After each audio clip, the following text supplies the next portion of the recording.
How's it going, people? Welcome back to the channel. Welcome to another video on relatively cheap fast cars for young drivers with cheap insurance quotes. So yes, in this video I'm giving you 10 cars that young drivers can actually potentially afford to insure that cost less than £10,000. So the kind of cars that maybe you're just finishing university and you're starting to think about getting in something faster. Maybe you're going to finance a car, or maybe you're going to just buy it outright, depending if you get a nice big joining bonus when you go to a new job or something, I don't know. But basically they're all quick cars and all of them are insurable for less than the country average. In fact, all of them are insurable for less than double the price that I was paying for my VW Polo 9N at 21 years old. For the insurance quotes that I did on this video, I did it as a 21-year-old who's just finishing university in a relatively average area for insurance just outside of London. And all the rest of the details came from my video on how to get cheap insurance, which I'll link in the iCard up here. Don't forget that with all these cars, they're secondhand, so maintenance, repairs, insurance, all that kind of stuff is very important to remember for you specifically. And don't forget that I'm in the UK, so prices in your country might be slightly different. Remember to like, comment, subscribe, all that great stuff, and without further ado, let's get into the video.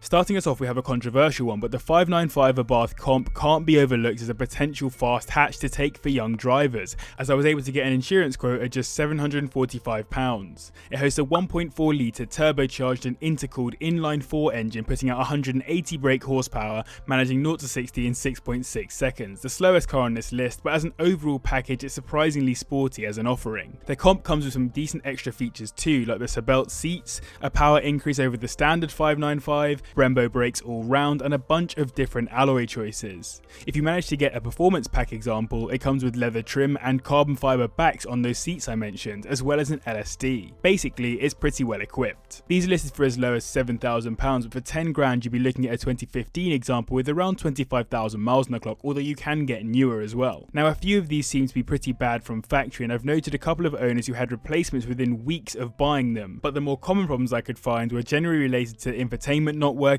door handles failing, gear linkage issues, leaking gearboxes, and CV joint issues. But ultimately, the one thing I see more than anything on forums is complaints about the ride quality. Now, I appreciate at 6.6 seconds to 60, it's not massively quick, but multiple articles call it a hot hatch, and having been in one, I can attest to it being pretty quick, and however much I hate to admit it, actually a really cool little car. I'd probably have an up GTI over it, but that's personal preference. Next up, we have the FN2 Honda Civic Type R, which I was able to get an insurance quote on at £988 on the limited championship edition. I've spoken about it in previous videos, but an interesting point I found out more recently is that Top Gear the show and Top Gear the magazine gave it completely different reviews. The former criticised it, saying it was too slow and didn't handle well, while the latter said the opposite, with the Stig saying it was an absolute gem. It hosts a 2 litre inline-4 VTEC engine, putting out 198 brake horsepower, which takes from 0 to 60 in 6.4 seconds, so marginally quicker than this 595 comp, and you'll find them listed for as little as £3,500, with 10 grand getting you a championship edition with around 35,000 miles on the clock. On reliability, it's generally positive, but the FN2 is renowned for using a lot of oil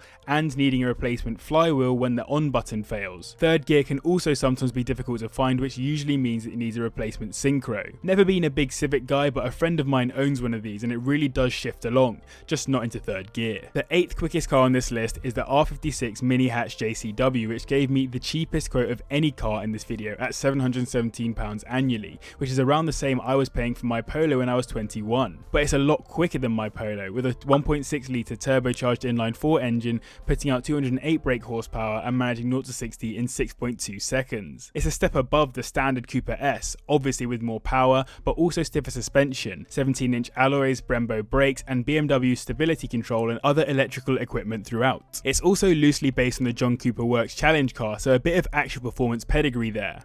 One negative from my perspective is the interior isn't quite as nice as the performance is though, but that's just personal preference. These are listed for as little as £7,000, but you'll want to spend the £10,000 and get an example from at least 2012 onwards, as it had the much more reliable N18 engine rather than the N14, which was renowned for being pretty shocking with carbon build-up and expensive timing issues. Overall, a decently quick car for young drivers with very cheap insurance, but I think it's about time we drop below the 6 second to 60 mark. And doing exactly that, we have one of my personal favourite cars on this list, the Renault Megane RS, based on the 3rd generation Megane, which had a more expensive insurance quote of £1,524, but you're getting a decent amount of performance for that kind of money. A 2-litre turbocharged inline-4 engine putting out 247 brake horsepower and going from 0 to 60 in 5.9 seconds. It comes with a 6-speed manual box, Brembo brakes, a wider, more aggressive body kit than the standard car, and 18-inch alloys as well as Recaro bucket seats on the interior in the right spec. It also has a bunch of performance features like a stiffer chassis, track-focused suspension, an LSD, and a general weight reduction throughout. I actually think it's a really good looking car, and when I went to the Nürburgring, everyone and their mum was flying around the track in one of these. It seemed like the car of choice for that purpose, which makes even more sense given the recent generation's Trophy R edition holds the front-wheel drive track record of the Green Hell. You'll find pre-facelift models listed for as little as £7,000, but for £10,000 you'll get a post-facelift 2014 example with around 70,000 miles on the clock, or something older with around 50,000. According to owners on forums, the engines are very reliable. Instead, it's problems with the clutches, sensors, ball joints and other knocking noises from bearings. Also worth checking, the cam belt and water pump have been changed as the car's done over 75,000 miles. I really like the Megane and it's definitely worth considering based on its performance for someone after a quick second car. This is a bit of a rogue one and maybe a car you wouldn't expect to be driving at 21, but I was able to get a quote of £1,449 on an X150 Jaguar XK with the 4.2 litre V8 engine putting out 300 brake horsepower and managing 0 to 60 in 5.9 seconds. It was designed by the famous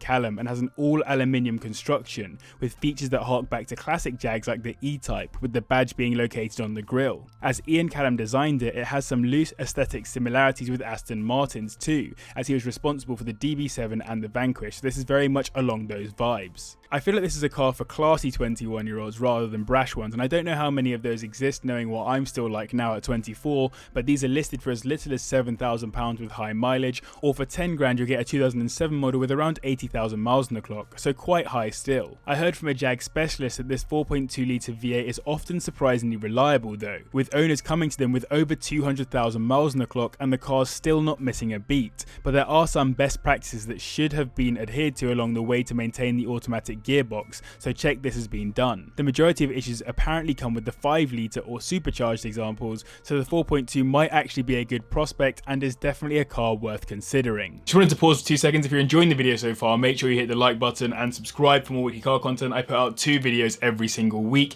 and go follow me on Instagram at carswithjb where I post every single day. Let's get back to it. On to the top 5 now, and to kick us off we have a car that many were sad to see go, the VW Scirocco R, which hosts a 2 litre turbocharged inline-4 engine putting out 261 brake horsepower, taking it from 0 to 60 in 5.8 seconds. I was able to get a quote on one of these at £1,277, which has made me think pretty seriously about whether I'd go for one as my next daily. It was 16 years between Sciroccos from the 2nd gen to the 3rd gen, and an additional year before the R model went on sale. You can tell it's an R by all the badging obviously, but also slightly sportier body, the bi-xenon headlights, larger spoiler, diffuser, 19-inch alloys, and dual chrome exhaust tailpipes. On the interior it's sporty too, but the one thing I could never get my head around with this car is why VW didn't go for all-wheel drive. Given they have the Scirocco GTS, in my head it would make sense that the R would follow the Golf and also be all-wheel drive, but that wasn't to be sadly. Reviews are very positive on its performance though, and owners are positive about reliability too,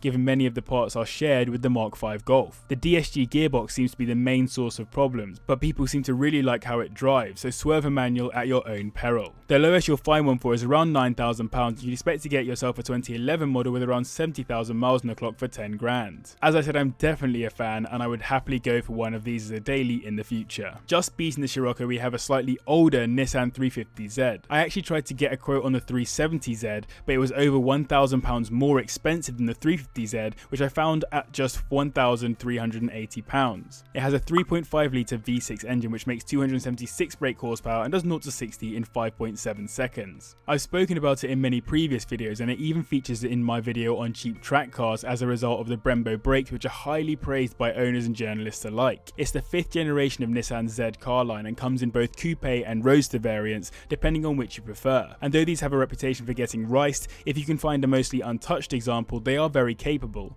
as in Europe we only got the track trim of the 350Z while other locations got other examples like the touring or enthusiast specs. That's not a bad thing though, as the track trim is basically everything you'd want, like the LSD for example. You can find these listed for under £5,000 £40,000 with high mileage, but 10 grand will get you a 2008 model with around 40,000 miles on the clock. That's a good thing, as 2007 and 2008 were renowned as the best years on reliability thanks to some upgrades, and common problems to look out for include burning through oil, some rare synchro issues, and general build quality issues on the interior. I think a 3.5 litre V6 at 21 years old doesn't sound too bad to me. Top 3 now, and in third we have the Audi TTS, based on the second generation TT, which hosts a 2 litre turbocharged inline-4, putting out 268 brake horsepower and managing 0 to 60 in 5.3 seconds. Not bad at all, although it only just snuck into the video with an insurance quote of £1,638. I've said it before, but I do feel a little bit like the TTS has a strange middle child syndrome between the standard TTS line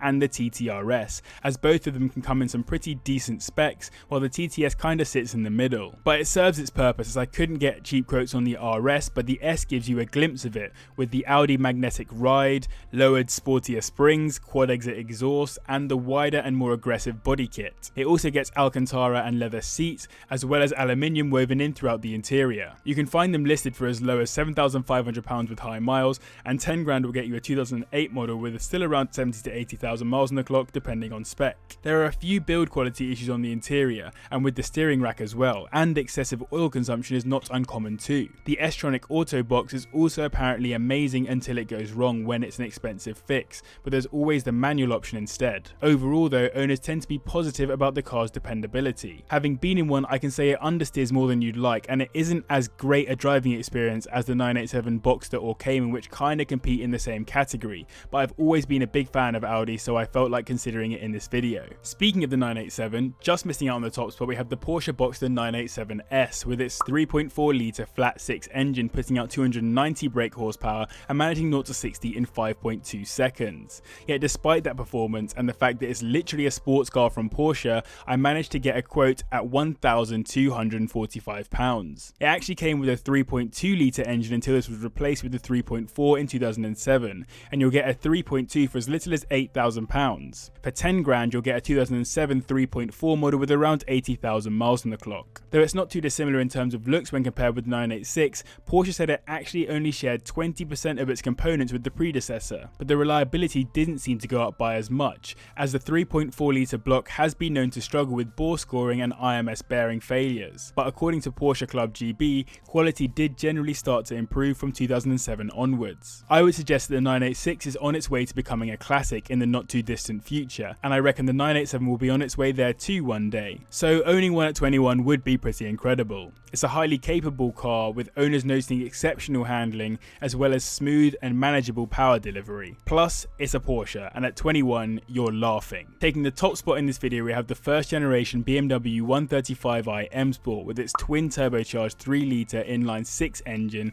the same as that in the E92 335i, putting out 301 brake horsepower and managing 0 to 60 in 5.1 seconds, making it the most powerful and quickest car in this video. This is somewhat reflected in the insurance quote, which I managed to get at £1,430. I'm specifically interested in the coupe, otherwise known as the E82, which I would say is the kind of car that actually turns a few heads of the people that are in the know. For me, it's kind of like a baby E92, but that does mean it comes with some of the N54 engine issues, like the high pressure fuel pump failure, turbocharger failure, leaky or clogged fuel injectors, carbon buildup, Vanos failure, and a whole bunch of other nonsenses. The engine was updated to the N55 in 2010, but you won't get one of those for under 10 grand. You will get a 2009 example with around 60 to 80k miles on the clock depending on spec, and the lowest you'll spend is around £9,000. That said, it is a good looking car and decent on performance too, thanks to the 6-pot front calipers and 2-pot rears and pretty sizable discs, as well as sport suspension and a more aggressive body kit. This is as close as you'll get in a 1 Series to the BMW 1M, which is an absolutely stunning, beautiful modern classic too, so you're definitely doing well in one of these at 21 if you can stomach the repair bills. So I hope you enjoyed this video. If you did, remember to hit the like button, I'd really appreciate it. Massive thank you to you guys, because last month was my best month ever on YouTube, which I hugely appreciate, and let's try and grow up from there. Big thanks to the patrons as always. Remember to like, comment, subscribe, all that great stuff, and thank you very much for watching, and I'll see you in the next one.